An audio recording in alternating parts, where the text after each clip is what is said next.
নমস্কার, আপনারা দেখছেন জেলার 1 number online TV channel Birbhum RC TV. শুরু করছি আজকের সংবাদ। বিস্তারিত সংবাদে যাবার আগে দেখে নেব সংবাদ শিরোনাম।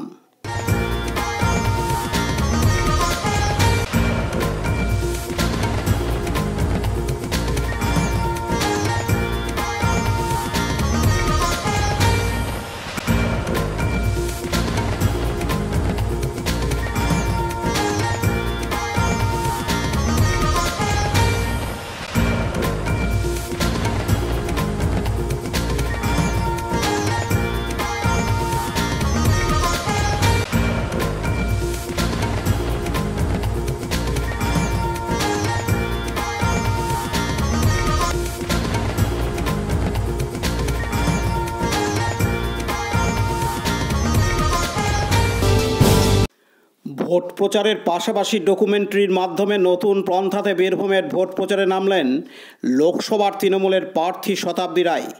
তিনি বীরভূমের বিভিন্ন জায়গায় তার লেখা গানের শুটিং করলেন এবং তিনি সমস্তটাই নিজেই সাজিয়ে গুছিয়ে শুটিংয়ে হাজির হলেন আজ বুধবার 20শে মার্চ। বাংলার এক্সক্লুসিভ সাক্ষাৎকারে তিনি জানান, তার লেখা গান বীরভূমের উন্নয়ন সহ বীরভূম তৃণমূলের যে কতটা শক্ত ঘাঁটি সেই গানের মধ্যে রয়েছে তার এই শুটিং। অনেকটাই চাপের মধ্যে থাকলেও বীরভূম লোকসভায় ব্যাপক ভোটে লিড দেবে তৃণমূল।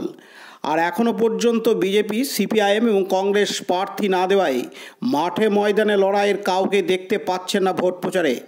তাই এবার নতুন পন্থাতেই তার লেখা গান এবং শুটিংয়ের মাধ্যমে প্রচারই চলবে না, নতুন কোনো পন্থার মাধ্যমে তিনি শুটিংয়ের পাশাপাশি বাংলা এক্সক্লুসিভ চ্যানেলে বীরভূম জেলায় তার ভোট প্রচারের পাশাপাশি বীরভূমে কী কী উন্নয়ন করেছেন তারও উল্লেখ থাকবে। এদিন তৃণমূল প্রার্থী শতাব্দী রায় জানান, এটা আমরা প্রচারে একটা গান করা হয়েছে, সেই গানটায় শুটিং চলছে 2 দিন ধরে, যেটা আমরা সোশ্যাল মিডিয়া এবং মিটিংয়ে চালানো হবে। সেই গানটারই শ্যুট এইখানে কিনা তষারকাটা, তারপরে রাস্তা, কালকে রামপুরহাটে করেছি, তিলপাড়া, এসবগুলো আছে। তো ওয়েদার যা অবস্থা বুঝতে পারছি না কিসের কী হবে। ঠিক আছে, বলছি আজকে মিল্টন মসজিদের নাম করে দেওয়াল লিখন হয়েছে রামপুরহাটে, অথচ প্রার্থী ঘোষণা হয়নি, এটা কিভাবে দেখছেন আপনারা? ভালো, এলে ওয়েলকাম, মানে দেওয়াল লিখনে না থেকে যায়, বাস্তবে আসে, সেটাই চাইবো। পার্থ দাসের report, Birbhum RC TV, Suri. এখন বিজ্ঞাপন বিরতি, ফিরে আসছি বিরতির পর। সব থেকে ভালো চিকিৎসা, সবচেয়ে কম খরচে, সবচেয়ে কম খরচে। সব থেকে ভালো চিকিৎসা, সবচেয়ে কম খরচে, সবচেয়ে কম খরচে। বিশ্বমানের স্বাস্থ্য পরিষেবা মিলবে দিনে রাতে, বিশ্বমানের স্বাস্থ্য পরিষেবা মিলবে দিনে রাতে। মণি মহেশ হসপিটাল, মণি মহেশ হসপিটাল, মণি মহেশ হসপিটাল, মণি মহেশ হসপিটাল। মণি মহেশ হসপিটাল, দুবরাজপুর, বীরভূম। ফিরে এলাম বিরতির পর। দুবরাজপুর ব্লকের লক্ষ্মীনারায়ণপুর গ্রাম পঞ্চায়েতের রূপসিমুল গ্রামে প্রায় শতাধিক পরিবার বিজেপি ছেড়ে তৃণমূল কংগ্রেসে যোগদান করলেন বলে দাবি দুবরাজপুর ব্লক তৃণমূল কংগ্রেসের যুগ্ম আহ্বায়ক রফিউল হোসেন খানের।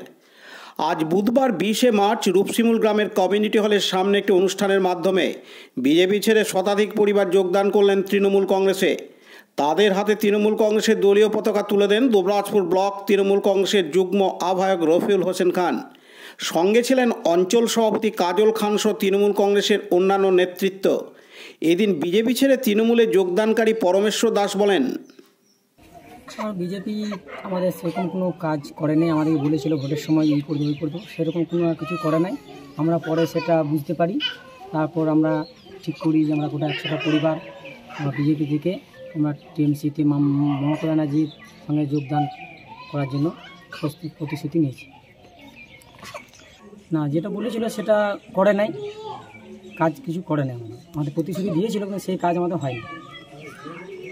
মনে করছি, আশা করছি আমাদের অঞ্চল সভাপতি কাজল শেখ আছে, রফিউল দা আছে এবং বুথ সভাপতি রবিউল আমাদের আমাদেরকে সাপোর্ট দিয়েছে, ওর হাত ধরেই আমরা ওর ইয়েতেই কথাতেই আমরা ওর সঙ্গে আমরা যোগ দিয়েছি।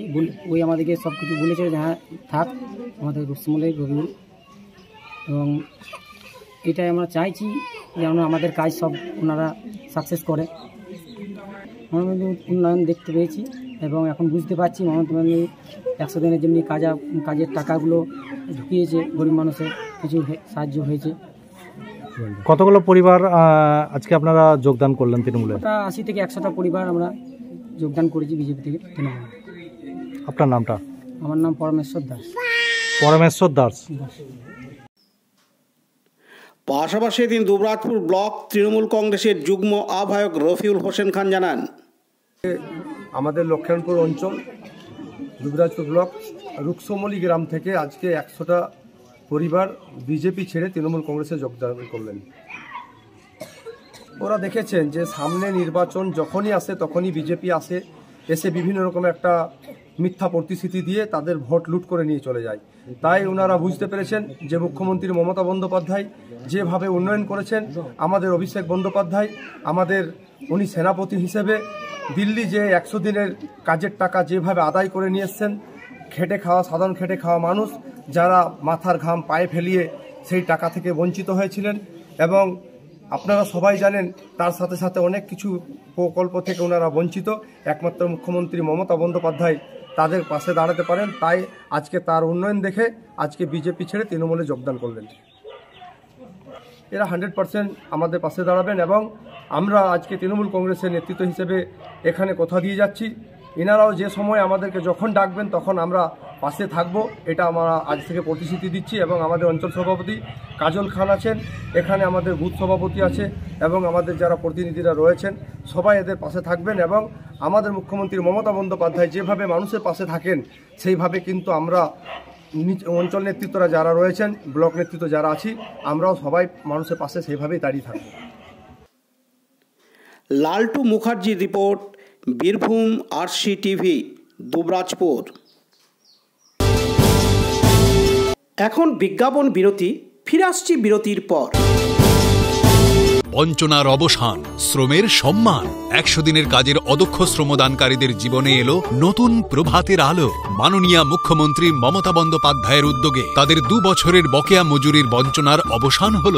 সম্পূর্ণ রাজ্য সরকারের নিজস্ব তহবিল থেকে 2651 কোটি টাকা ব্যয়ে 59 লক্ষ অদক্ষ শ্রমদানকারীদের বকেয়া মজুরি প্রদান করা হয়েছে। হাসি ফুটেছে রাজ্যের সকল অদক্ষ শ্রমদানকারীদের মুখে। পঞ্চায়েত ও গ্রামোন্নয়ন দপ্তর পশ্চিমবঙ্গ সরকার কর্তৃক জনস্বার্থে প্রচারিত। ফিরে এলাম বিরতির পর। মিড ডে মিলের খাবার রান্না করতে যাওয়ার সময় গ্যাস সিলিন্ডারে অগ্নিসংযোগের ঘটনা ঘটল আজ বুধবার 20 মার্চ সিউড়ির হাটজন বাজারে। অগ্নিসংযোগের এমন ঘটনাটি ঘটে সিউড়ির 1 নম্বর ব্লকের অন্তর্গত হাটজন বাজার এলাকায় থাকা রামপ্রসাদ স্মৃতি উচ্চ বিদ্যালয়ে। অগ্নিসংযোগের ঘটনা ঘটে যাওয়ার কারণে স্কুল চত্বরে ব্যাপক উত্তেজনা ছড়ায়। যদিও কোনো বড়সড় দুর্ঘটনা ঘটার আগেই ওই গ্যাস সিলিন্ডারটি স্কুলের মিড ডে মিলের রান্নার ঘর থেকে বের করে মাঠে আনা হয়। অন্যদিকে ঘটনার খবর পেয়ে দমকলের একটি ইঞ্জিন ঘটনাস্থলে পৌঁছায় এবং তারা পরিস্থিতি নিয়ন্ত্রণে আনে। এই ঘটনায় বড়সড় কোনো ক্ষয়ক্ষতি হয়নি।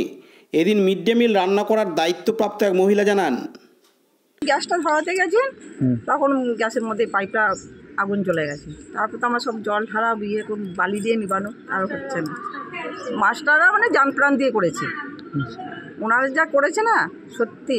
চটি পোড়া হ্যান ত্যান পড়েছে, হ্যাঁ ওইগুলো আমাদের চটিগুলো বারান্দাতে ছিল, তাই গ্যাসটা টেনে বার করে দিয়েছে। কেমন আগুন ধরেছিল? মোটামুটি ধরেছিল। মানে বড় বিপদ হতে পারতো। হ্যাঁ ওই স্যাররা না থাকলে তো বড় বিপদ হতো। আমাদের মাথাটা তো কাজ করতো না, আমরা মেয়ে ছেলে মানুষ মনে করেন। আজকে কতজন মিলে রান্না করছিলেন? আমরা 5 জন। কে আগুনটা প্রথম কে ধরে, মানে গ্যাস চালাচ্ছিল কে? ওই যে কি নাম?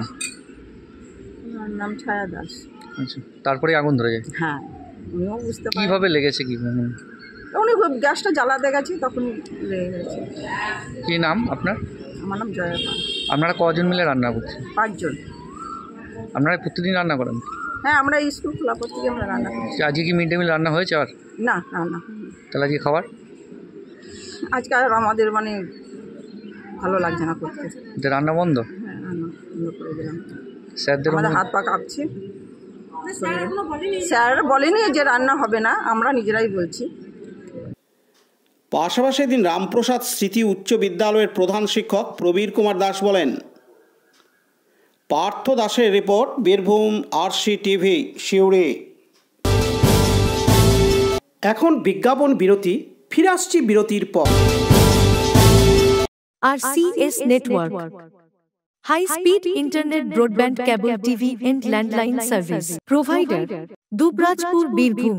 আমাদের এখানে পাবেন BSNL, RailTel, City Alliance, NGO ফাইবারের internet, cable TV and landline টেলিফোনের কানেকশন নিতে যোগাযোগ করুন। দুবরাজপুর 034422962627 7449000072 9732202011 8207037404।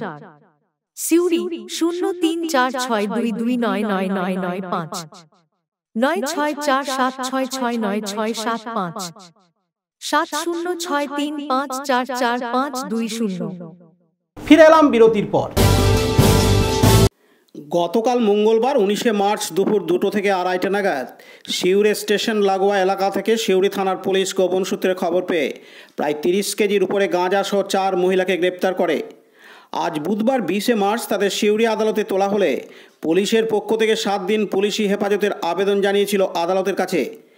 এরপর আদালতের পক্ষ থেকে নার্কোটিক আদালতে পেশ করা হলে পুলিশের তরফ থেকে 7 দিনের আবেদন চাওয়া হলে 7 দিনের আবেদন মঞ্জুর করেন বিচারক এবং পুনরায় 7 দিন পর সিউড়ি আদালতে ফের তোলা হবে অভিযুক্তদের। ধৃত 4 জন মহিলার নাম মারুফা বেওয়া, বাড়ি মুর্শিদাবাদ, বাকি 3 জনের বাড়ি উড়িষ্যা। এদের নাম রঞ্জিতা সাউ, সুদেশনা পাইকা ও দময়ন্তী পাইকা। এদিন সিউড়ি আদালতের পাবলিক প্রসিকিউটর তপন গোস্বামী জানান, কাল 19/3/2024 তারিখ দুপুর তখন 2:30 বাজবে। সেই সময় সিউড়ি থানার কাছে সোর্স ইনফরমেশন ছিল যে 4 জন মহিলা হিউজ কোয়ান্টিটি গাঁজা ওরা নিয়ে ব্যবসার জন্য উড়িষ্যা থেকে মালগুলো নিয়ে আসছিল বাই ট্রেন। তারপরে এই মালগুলো সদাইপুর পিএসে বিক্রি করত। সে মোতাবেক সুভাষপল্লীর স্বর্ণ মসজিদ একটা জায়গা রয়েছে, ওখানে গিয়ে ওদের কাছ থেকে প্রায় 30 কিলো ওপর গাঁজা উদ্ধার করা হয়। কোনো ভ্যালিড পেপারস ছিল না। তো পুলিশ 4 জনকে অ্যারেস্ট করে এবং আজকে কোর্টে প্রোডাকশন হয়েছিল এবং এই মামলাতে আইও এসেছিলেন, উনি 7 ডেজ পিআর করলেন, পিসি 7 দিনই অ্যালাউ হয়েছে। নামগুলো হচ্ছে 4 জনের হচ্ছে, একটা হচ্ছে মারুফা বেওয়া, এর বাড়ি মুর্শিদাবাদ, আর 3 জনের বাড়ি উড়িষ্যা, যাদের নাম হচ্ছে রঞ্জিতা সাউ, সুদেশনা পাইকা আর দময়ন্তী পাইকা। এদের বাড়ি উড়িষ্যা। 30 কিলো 750 গ্রাম।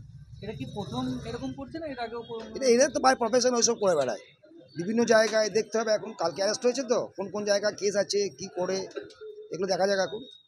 আরে 4 জনই মহিলা? 4 জনই মহিলা, 4 জনই মহিলারা। আপনার নাম? Tapan Goswami, special public prosecutor, NDPS court. কি কি দেওয়া হয়েছে? কি কি কেস দেওয়া হয়েছে? কতজনের কি দেওয়া হয়েছে? ধারাগুলো? হ্যাঁ, এটা 20B, তার সঙ্গে 29। পার্থ দাসের report, Birbhum RC TV, Suri.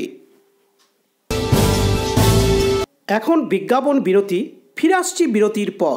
জ্যোতিষ তন্ত্র, যন্ত্র ও রত্নে অশুভ গ্রহের স্থায়ী প্রতিকার করা হয়। জ্যোতিষ ও বাস্তু সম্রাট শ্রী শিব শঙ্কর। জীবনে যে কোনো সমস্যা, যেমন মাঙ্গলিক দোষ, কালসর্প দোষ, গুরুচণ্ডাল দোষ, বাস্তু দোষ, দৈন্য যোগ, দাম্পত্য কলহ, সন্তান, শনি সাড়েসাতি সহ বিভিন্ন জটিল সমস্যার সমাধান করা হয়। এছাড়া পড়াশোনায় বাধা, চাকরিও বাধা, বিবাহে সমস্যা, ব্যবসায় ক্ষতি প্রভৃতি সমস্যার গ্যারান্টি সহকারে প্রতিকার করা হয়। কুষ্ঠি, ঠিকুজি ও বিবাহের জটক বিচার করা হয়। চেম্বার দুবরাজপুর, ওয়ার্ড নম্বর 6, মা আনন্দময়ী মন্দিরের পাশে, বীরভূম। বুকিং এর জন্য ফোন করুন 7908384147। ফিরে এলাম বিরতির পর। গতকাল মঙ্গলবার 19শে মার্চ রাত্রে মুরারই থানার পুলিশ মোহনপুরের কাছে নাকা চেকিং চলাকালীন মিহির নরসিন্ধু নামে এক ব্যক্তির কাছ থেকে একটি দেশি পিস্তল, 1 রাউন্ড গুলি এবং কিছু জাল টাকার নোট উদ্ধার করে। সেই সঙ্গে 7,500 টাকার নোট তার কাছ থেকে পাওয়া যায়। মিহির নরসিন্ধুর বাড়ি বীরভূম জেলার মুরারই 1 নম্বর ব্লকের অন্তর্গত রাজগ্রাম গ্রাম পঞ্চায়েতের ডুরিয়া গ্রামে। আজ বুধবার 20শে মার্চ মুরারই থানার পুলিশ তার বিরুদ্ধে চার্জশিট তৈরি করে রামপুরহাট মহকুমা আদালতে পাঠিয়ে দেয়। দীপু মিয়ার report, Birbhum RC TV, Murarai. আজকের সংবাদ এই পর্যন্ত। পরবর্তী সংবাদের জন্য চোখ রাখুন বীরভূম আরসি টিভির পর্দায়। নমস্কার।